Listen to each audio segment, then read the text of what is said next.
Congratulations to all of you on your performances in School Ties. Thank you so much.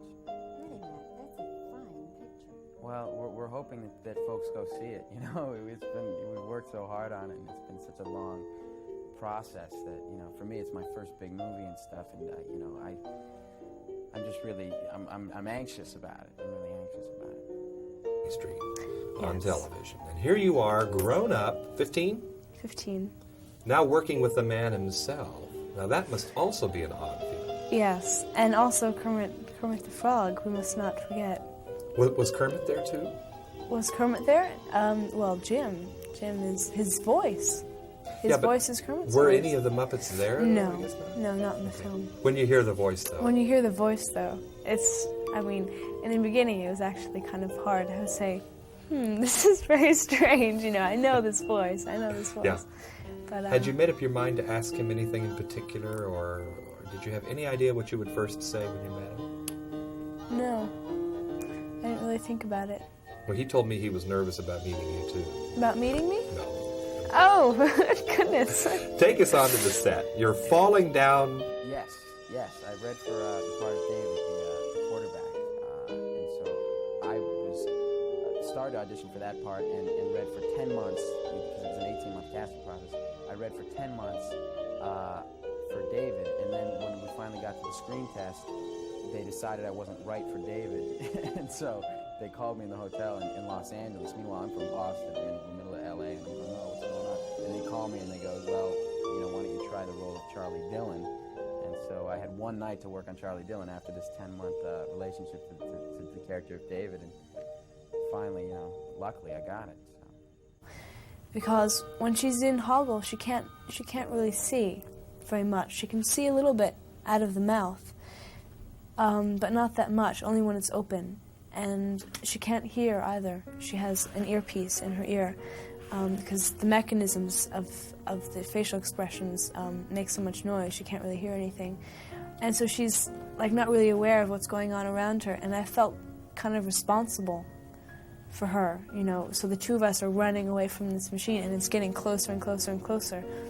And like she would fall and stumble in it, and I would like pick her up, and it was just frightening to me, feeling like, you know, what if As a character, I think he's really interesting, and he was really fun to play. He was, you know, he's very human, and he's very, and you can sympathize with him, and I like that. And Daryl Ponnickson, who wrote the script, made the characters very human, and didn't make it a good guy, bad guy, you know, straight from the hip type of thing. I mean, I'm obviously the bad guy, but there are different levels to him, and there, you know, you get to see a little slice of his family and how he relates to his family. And so I really like the way they approach the bad guy. I know this story, but I'd love to hear you tell it. What story? Well, you and little Toby were great friends, at least at first. Oh yeah, I felt so awful. It was so terrible. We got along really well. I love little babies. They're so sweet. And sometimes. Usually. Maybe that's because I don't have a little brother or sister. Yeah. But so we spent some time together, so I would know what he was like. And so we got along really well. And then the first day of shooting, I come in and I start screaming at him and yelling at him and being mean to him, and he just got completely baffled. He couldn't understand. The same person that was just hugging him and feeding him his applesauce was yelling at him. And he couldn't figure out what was happening. Poor and guy. Yeah, I felt kind of badly, but... There are remarks that I hear at Harvard that are normally made in the presence of Jewish people, like anti-Semitic remarks that are kind of in good, you know, in good taste, quote unquote, you know, just or with good intentions, just because there's a Jewish person there, and it's a joke and everyone laughs. But doing this movie, you know, and reading a few of the books that I've been reading, makes me see the distinction between, you know, a joke and this convicted racism. But there's a really fine line between there, and there's a very small difference between the two.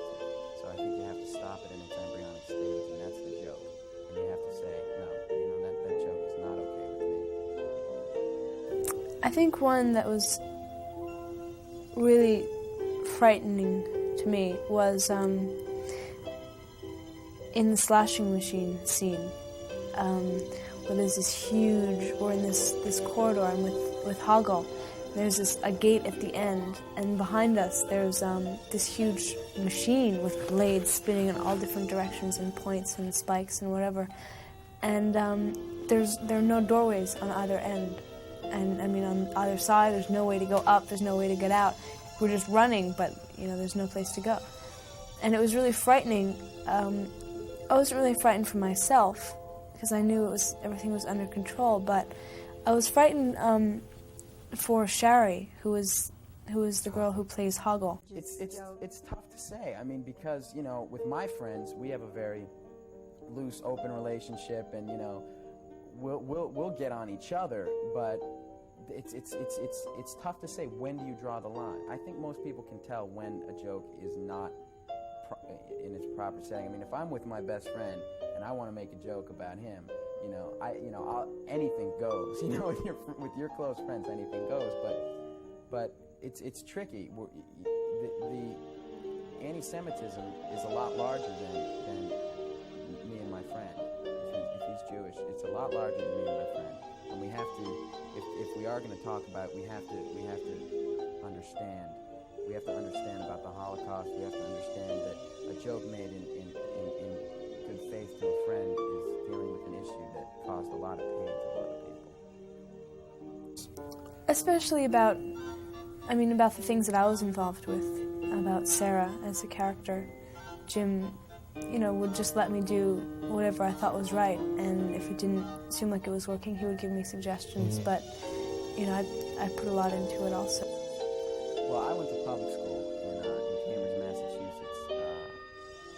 Cambridge Indiana, it's called. And so my school experiences are quite different from Charlie Dillon's school experiences. But now that I'm at Harvard, things aren't the same there. But there is that feeling of tradition and honor, and definitely a lot. So in that respect, I could really relate to the film. Listen, Jennifer, is it possible for you, after this film especially, to be a normal high school kid anymore? Know what I mean?